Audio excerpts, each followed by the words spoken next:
Football is a happening. From current players who make history to the legends of the game, heroes who helped define it, with unique stories built on pride and classic moments from many years past. 68 pass, wing back out. For a touchdown! This is family. This is home for us. This is life. I gotta follow my dreams. I gotta chase them. This is their story. It is a massive tornado making its way in through the Tuscaloosa area. Thank you, sir. And say thank you from the bottom of my heart. I think I feel at home. The moment that you figure out this game has nothing to do with skill and it's about will, nobody beats you. It's Haviline's Football Saturday. Coming up on this show, we travel to Louisville to find Heisman Trophy winner Lamar Jackson, who will explain his historic season. Josh Norman is not afraid to speak his mind on the field, so we caught up with him back home in South Carolina, where he shows us the attitude that helps him compete in the NFL. A bus accident rocked the Ramah Football Academy last September. Saw the columns coming, and in my mind I said, this is it. 1 year later, the team is fighting to get back and play the season that quickly disappeared. Welcome to our sixth and final Haviline's Football Saturday show this summer. And for you veterans of our series, you're probably thinking, isn't it time for that much anticipated prediction of the national title winner? Well, yes it is, and that'll come later in the show. So let's get it all started, shall we, with Lamar Jackson. Stan Norfleet caught up with Lamar this summer to reflect on his dream sophomore year and see what the man they call La Marvelous has in store for 2017.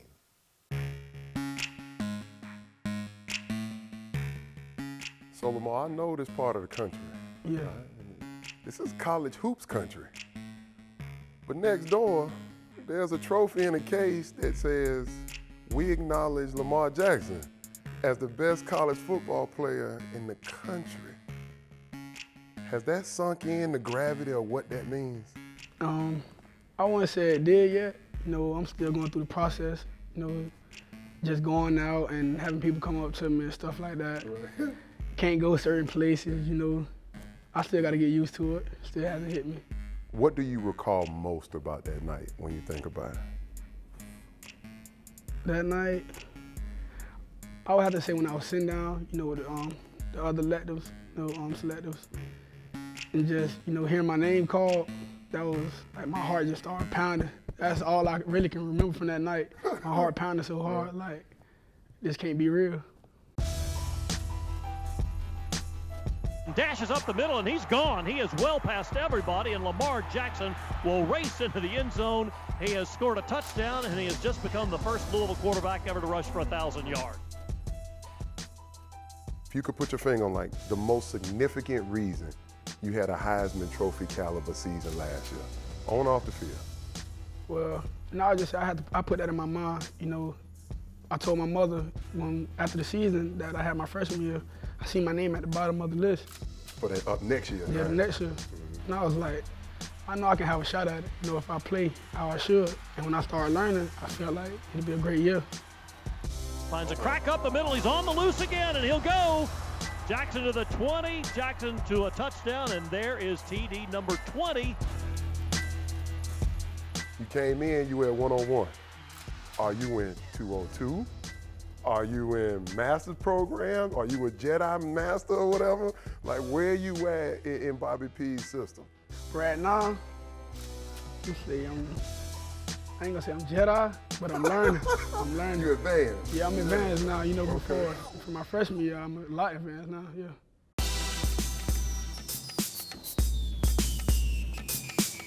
Down the side to the 40, to the 30. One man has an angle, can't get to him. Jackson went all the way. Wow. I think I've seen the Lamar lead literally 50 times. Hurdles the defender at the 5 and squeezes inside the pylon for a touchdown. He jumped right over him. Did it surprise you? Like, in the heat of the battle, actually performing the play? Well, actually, when it happened, I ran to the sideline like it was nothing. But I did it in high school before, so it wasn't really nothing to me. And that was the crowd, right? Yeah. you were so calm with it, like, this is what I do. Like, it's not a thing. No, I just looked at it like, I was trying to score a touchdown. Nothing can describe that unless you're watching it in person. He literally leaped 5 feet over. Yeah, that is definitely a Heisman moment. Did you surprise the fellas? I think so, because they was going crazy. When we got them in the locker room, out there, it's game time. We don't really dwell on it then, but when we got them in the locker room, we start having fun with it. Next week, though, for them boys from Tallahassee. Yeah. Florida State, that game had to be big for you. Yeah, it was big. Jackson dips by a defender, scoots ahead to the 5, spins, touchdown.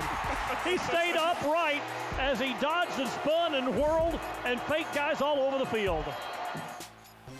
I feel they had a great team, great defense. But we just went out there and, we played our butts off, for our fans. We've been losing to them every year. We're like, man, we can't lose at home this year. That was something we couldn't do. We ended up coming out with a victory. I said to myself, I'm not a believer yet until they go down there in that valley. What's going through your mind pre-game, in-game, post-game, the whole Clemson Pre-game, it's very exciting. The crowd's into the game. They was into the game. My team was into the game. It's pumped up, it's hype. Yeah, it was a great, great game. I just had fun out there. And at the end of the game, I was like, dang, we should have had that one. I just felt we should have won that game. It was too close. Cause we could have been in that big stage, Clemson ended up beating Alabama. We could have been that team. We just took with it. We just took it and ran with it like we're gonna come back stronger next year.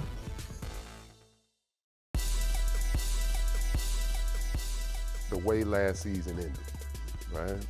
How has that impacted your offseason? It just gave us motivation. Coach always put in our head, finish. At the end of the season, we didn't finish. We lost games back to back. And I just took it like, man, and my team got together, like we're gonna grind. What's a successful season for you and the Cards right now? 2017. Winning that national championship. Anything short of that? And have a good season. High expectation? Yeah, but that's just me. In my eyes. I don't know about everyone else. It's just in my eyes. Success can turn a lot of folks a lot of different ways, right? So what's the best piece of advice you've been given about the success that you have achieved individually and what that means for everybody else that's following you? I'm always treat people the same way, with or without the Heisman. I'm always the same person because without it, I'd be nothing probably still, That's how I run with it. Only one man ever won it back-to-back. Archie Griffin. Yeah, he talked to me about it. Did he? Yeah, he did. What'd he say? He was telling me, man, it can be me and you, just us two. All right, I'm here to play ball. Well, certainly on behalf of ACC fans and college football fans across the country, we want what's best for you moving forward. God bless you. We appreciate you sitting down with us. Yes, sir. Again, Havoline Football Saturdays. Appreciate that. Already, my man. Come on. When Haviline's Football Saturdays returns, Josh Norman is one of the elite cornerbacks in the NFL, and he's got no problem talking about it. We catch up with Josh back home in South Carolina to see where he got his swagger. Josh Norman is one of the premier defensive backs in the NFL. From sleeping on his brother's couch at Coastal Carolina to becoming a superstar, the Washington Redskin cornerback has had quite the journey.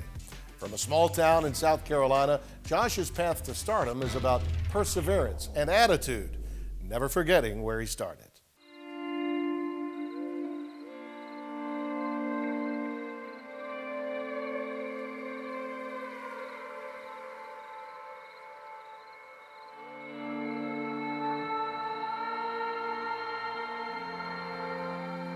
Don't sell yourself short.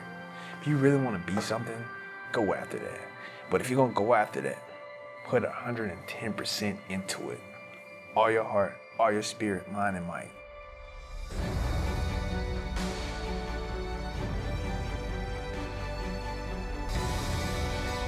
I'm not going to back down from that.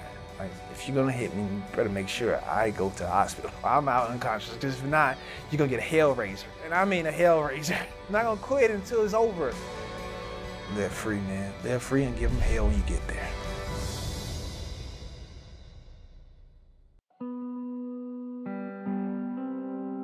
Greenwood, South Carolina is a small town, and I thought Greenwood would be a good place also to raise the kids, and they had a lot of fun.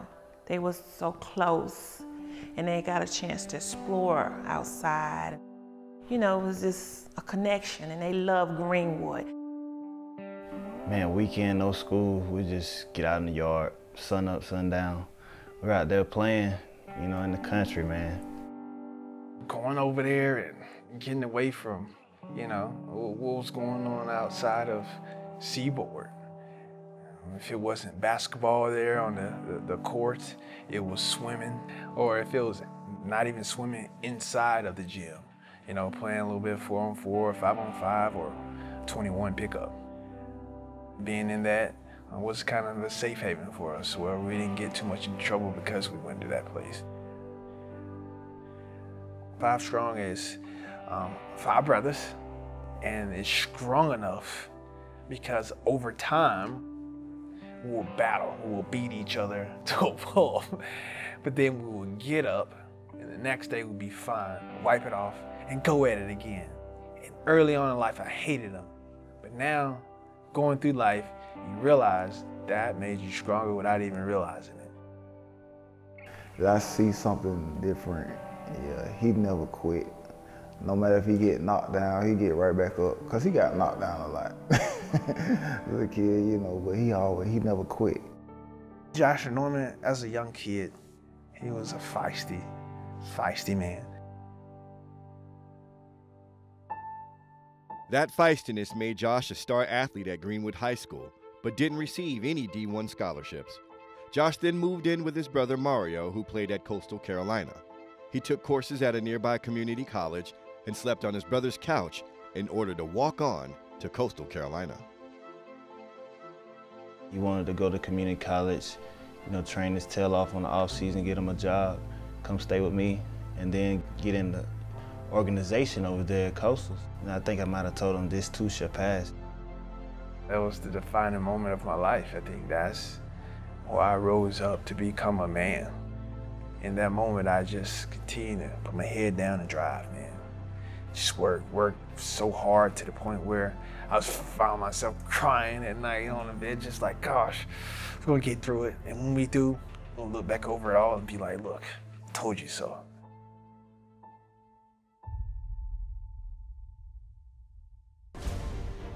Although Josh had a decorated career at Coastal Carolina, he was still a 5th-round draft pick selected by the Carolina Panthers, having to prove himself again.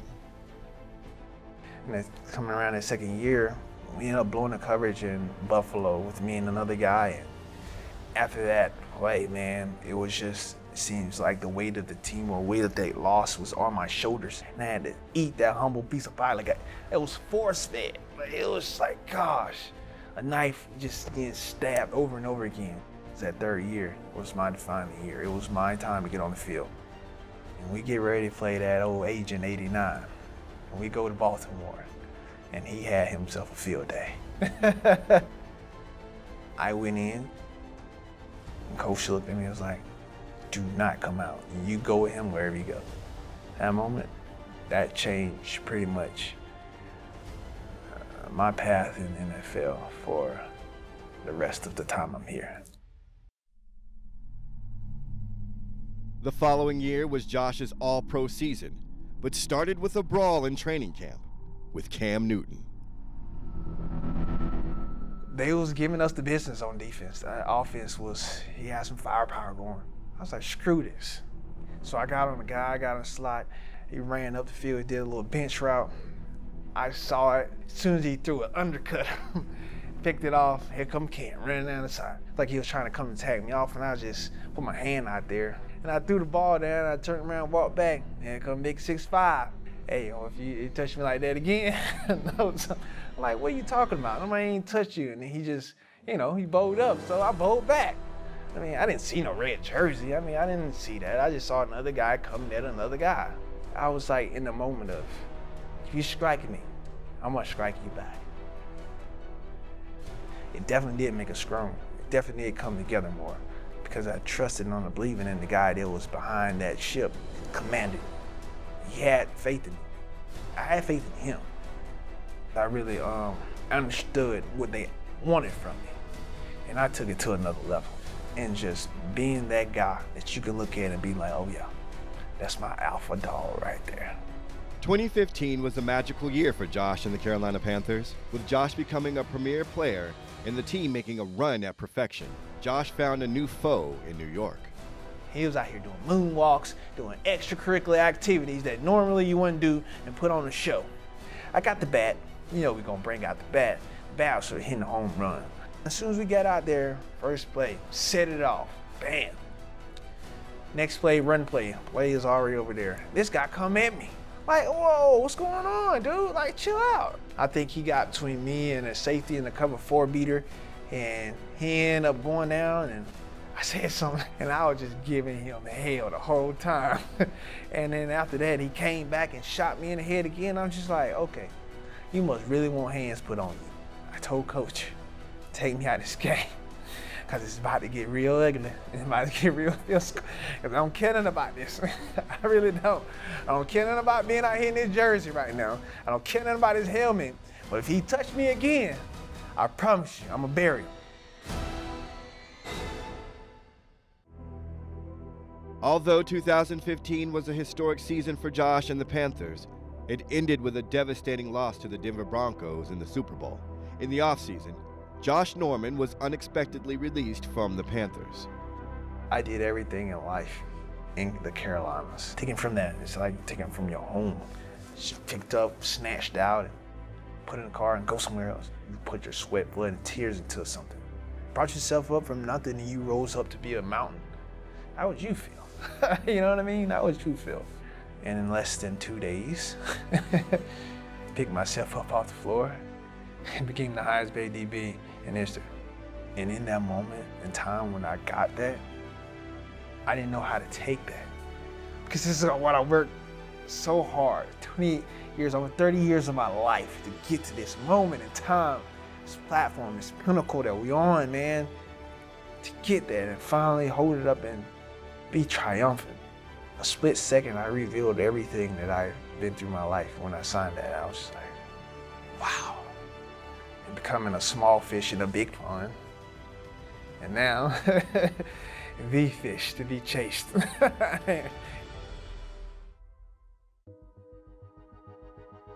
Even though Josh has now become a prime-time player in the NFL, he spends a lot of his time focusing on the future of communities that have helped him along with his foundation, Stars 24. I just wanted to touch everyone and feel like they're part of something. Stars is basically to help, kids that need a little help in physical activity. If you can have a safe haven for kids to get away and have activities and sport, it takes their minds to a whole nother place and have that physical outlet and feel like they're doing something and have good energy and feel that good burn to be about, man, I can really do this. They're showing that, look, I'm small time, from a small town. You can do it. It's not hard. Stay focused, stay determined. And remember, you're better than what somebody else say that you're not. I can, and I'm in a position now to where I can do, so I am going to do. Because it's my job, it's my duty, it's where I came from. You shouldn't let nothing lead you down the wrong path from your goal, your destiny. Because the impossible is, I promise you, is possible. Next on Haviline's Football Saturdays, the story of the Ramah Football Academy, a program looking to take the field after tragedy ended their inaugural season before it ever began. For Bakari Rawlinson, founding the Ramah Football Academy was a dream years in the making. 1 year ago, tragedy struck this small junior college team out of Rock Hill, South Carolina, canceling their football season. Soon the team will suit up again and make their way to the first game in program history. Despite immeasurable pain and loss, they have found the courage to get back on the bus.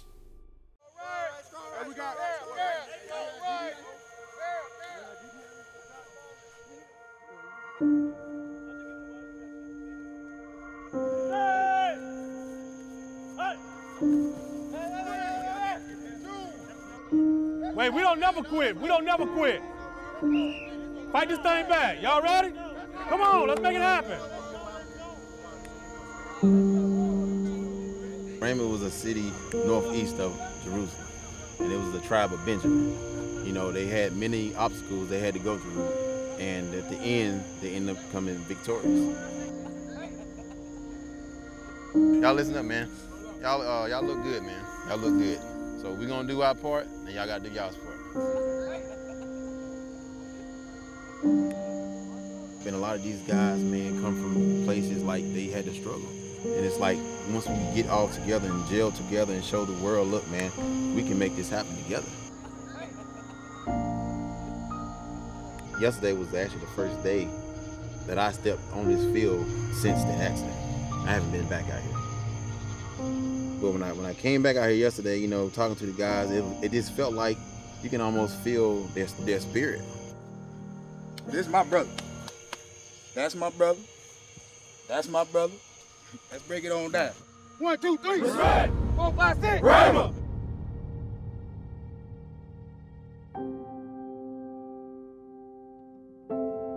Just riding through Rock Hill, you see, and this is Football City, USA.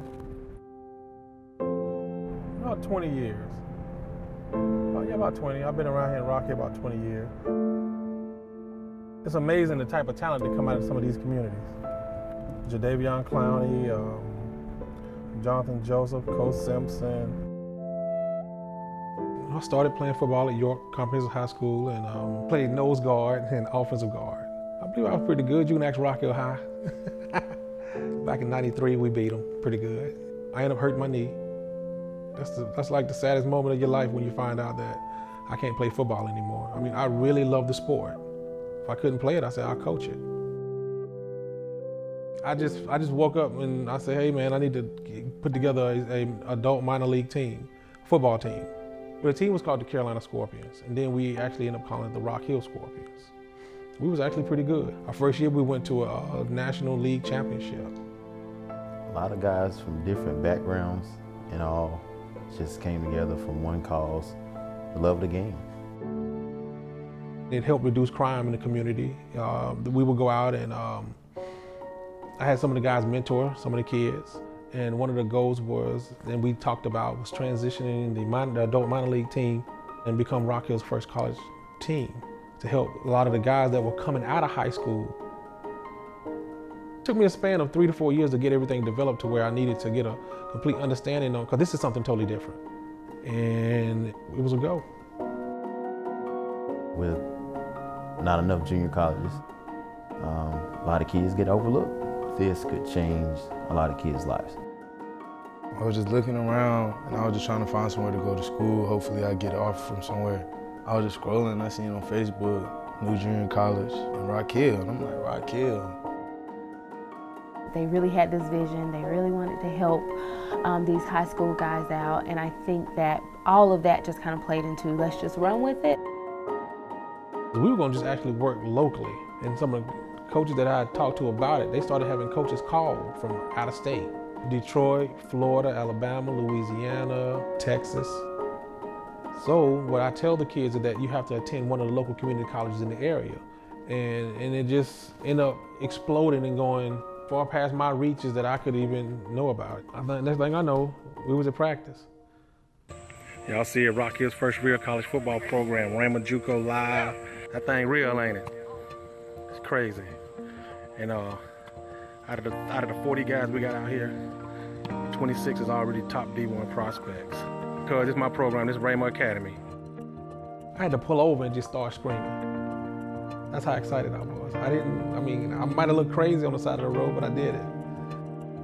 If you ever played sports and it was time to suit up, that's how it felt. Like, I was ready to put my uniform back on. It's crazy how you just met people and y'all come together like that. These guys, they were my family. I can honestly tell you, they gel right together. And it made the process easy. There wasn't a rocket science to it. These young men wanted football. We wanted to coach them. How did I dismiss that? I lost it on the phone, I lost it on the camera. Get over there, defense! I walked down there because I knew one of the coaches. I got along with the players and stuff. They showed me that I'm growing up and I'm not in the streets being bad and stuff. Our neighborhood ain't the best neighborhood, you know, and I understand some of these kids do walk around here getting in trouble. You know, all of the players fell in love with him. So he didn't just become my ball boy, you know, he became a player on the team. You know, Tito and Gibbs, they take him out to eat when they go out to eat. You know, they helped him with his homework. Gibbs and Tito were his main man. Tito Hamilton, he was more of a captain toward the team. Any coach, I believe, would love to have him on the team. That's the type of guy he was. Tito, he really helped me. He was like the left tackle, so he was teaching me how to play tackle. Hardworking, determined, he led us well. Tito like the big brother everybody need. Tito gonna knock on your door, make sure you're ready for class, you're ready for practice. He just Tito. Oh man, Devontae it was like meeting a relative for the first time. And when he got down, he told me he had a daughter. And he talked about his daughter every day. And he was gonna move on in life to a 4-year program and study science. He talked about wanting to come up with cures and things to help the environment. He had a good life, but he wanted an even better life for his daughter.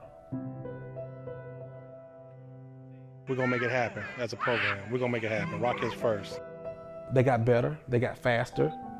And at the speed that we were playing, I don't believe that a lot of people, or a lot of teams we were gonna play, was gonna be able to even compete with it. The team that we was gonna play was called the University of God's Chosen. Our first game is September 17th, Rayford, North Carolina. Against another, we're playing against actual college prep program. Peace and blessings. Peace and blessings.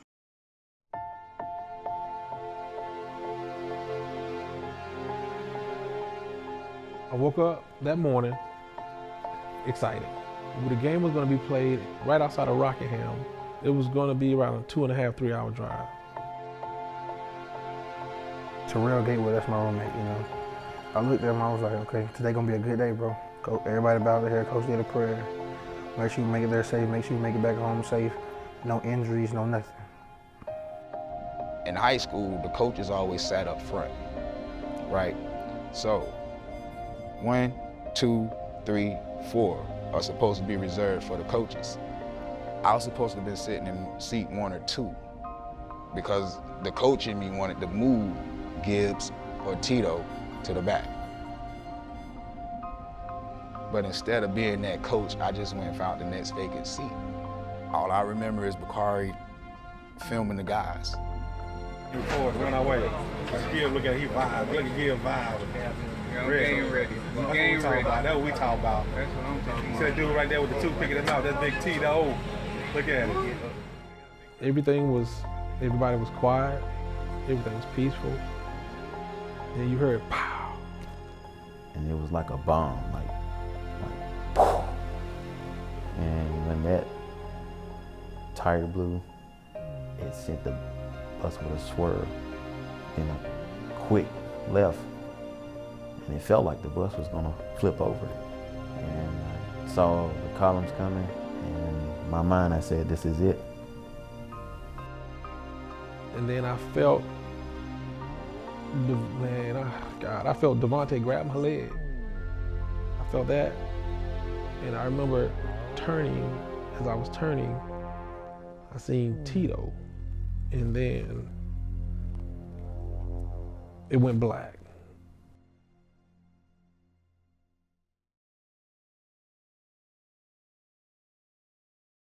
When I opened my eyes, because I had an experience. It was God, man. It was God. One, it was a bright light. It was real bright. And I seen an actual physical image with this light. And I was talking with it.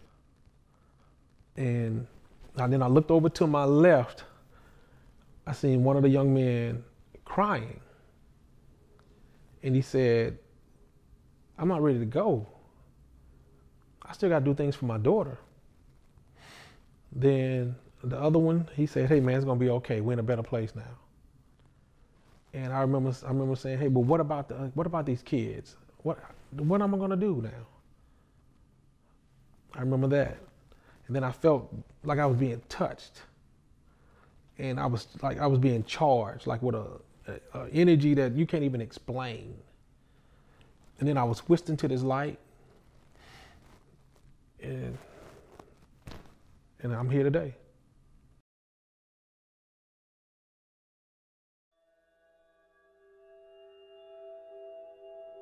The crunch in the metal, just, you know how like on the Transformers? That's kind of what it sounded like, something similar to that. I was asleep, but I woke up and I saw the bus driver go out the window. It literally felt like somebody took a sledgehammer and hit me in my chest, and I could feel my chest go to my back, the impact of it. When we was in the guard, I just closed my eyes. And I opened them. I seen half of the bus ripped open, people bleeding. There was like a moment of silence, and then immediate frenzy. You know, people trying to get off the bus. You know, like mass hysteria. They kicked the doors open in the back of the bus. They getting out the windows. I bent down and I just felt a lot of stuff running down my face, like a bucket of water just poured on me. And when I did that, when I bent down, I saw the blood just falling down on me. And I was afraid to touch my head because I felt like my skull was open. All I could hear was moaning and people like wailing like really loud, like, oh my God, oh my God. And when I heard that, I kind of knew there was death somewhere. I heard somebody scream, Tito, get up. But I just started crying because I already knew what that was, you know, because I saw it for myself. Okay, you see one thing, you move to the other. Okay, then I moved to the other side of the bus, boom, I look, there goes Devontae right there. And I just knew. Seeing people pass out. Seeing people die.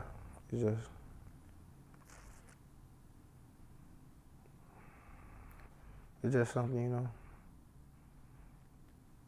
something I always remember. When I came to, my first thing was, oh man, this is too much right now.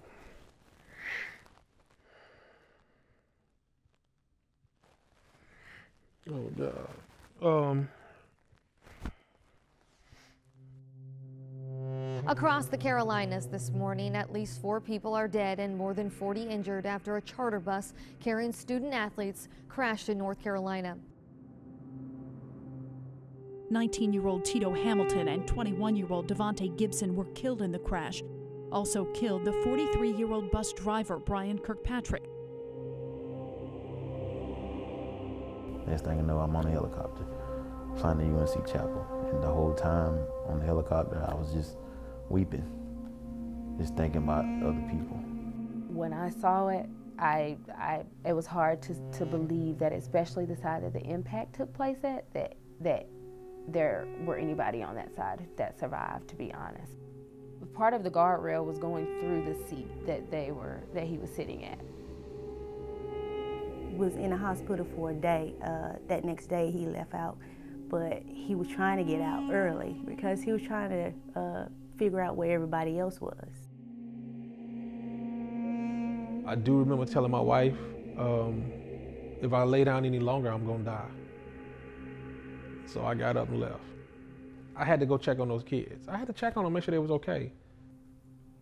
They felt responsible because it was their team. It was their team, it was our game. That was the hardest thing for me, to have to tell him that people didn't survive. I had never seen him break down like that before. I just told my wife, I said, I feel like dying. I don't want to be here, because if you can trade their places, I would. From what I hear, a lot of people thought they were seeing a ghost when they saw me because of what they heard. Because they kept telling people I was dead, I was dead, I was dead. And I felt that way. I felt there was no point in me even being here no more, because this happened to them and it should have been me. That's how I truly felt.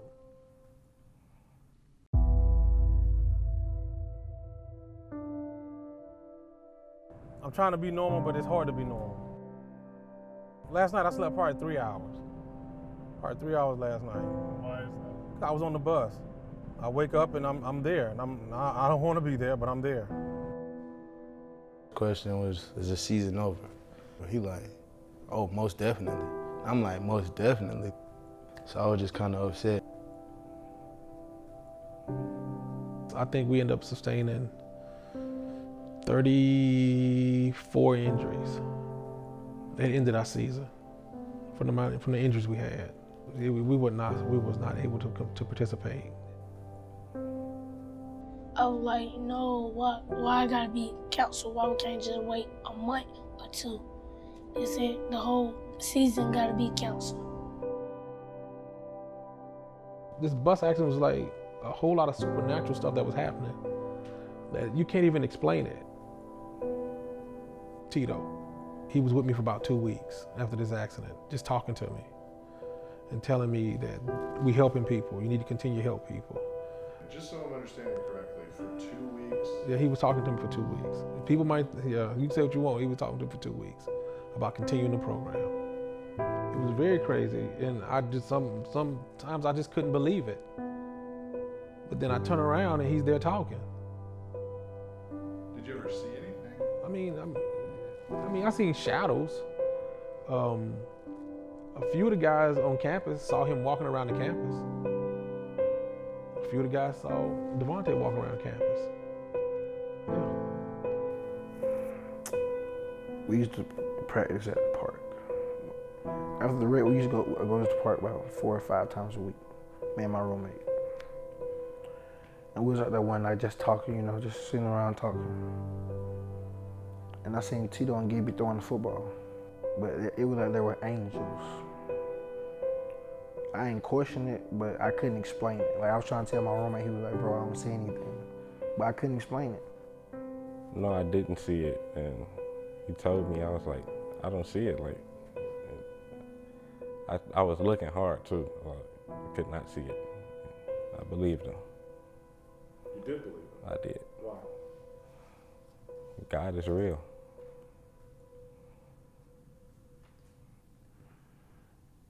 And it just made me think, okay, everything's gonna be okay. They still here with us. So when you say you felt him speaking to you, it was like me talking to you right now. That's how it really was. Because I was gonna let it go.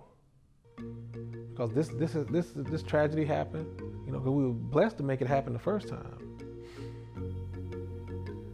When that happened, and then talking to my partner, you know, you can't sit there. I just couldn't sit there.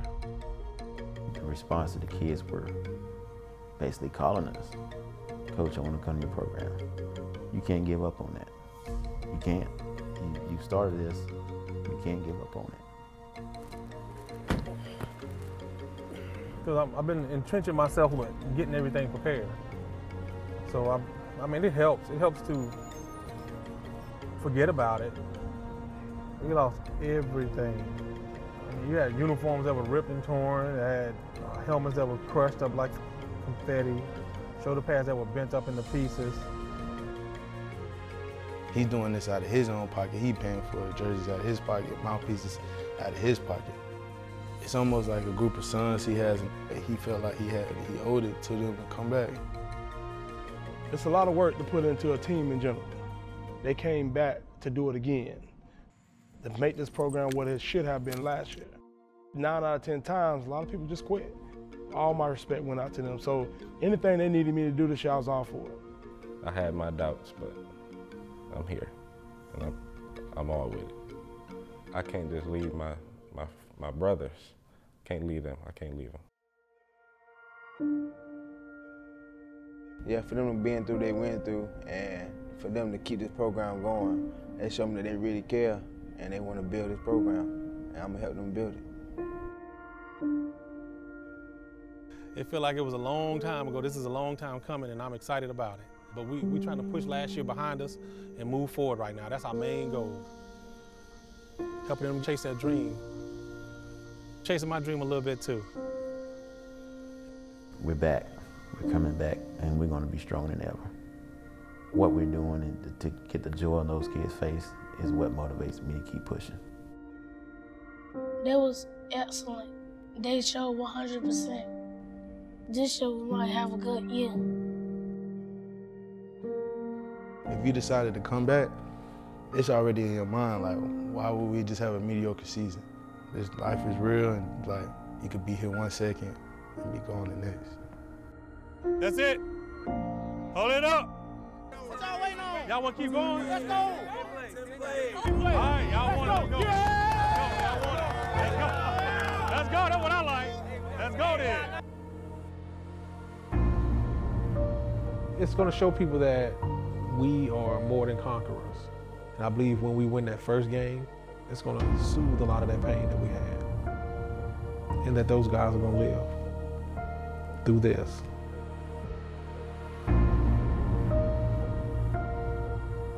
I don't know what anybody else saw on that bus. All I know is what I saw. And this is what I do to keep myself sane. I look at it for us as our second chance. So we know what our purpose is, and we come.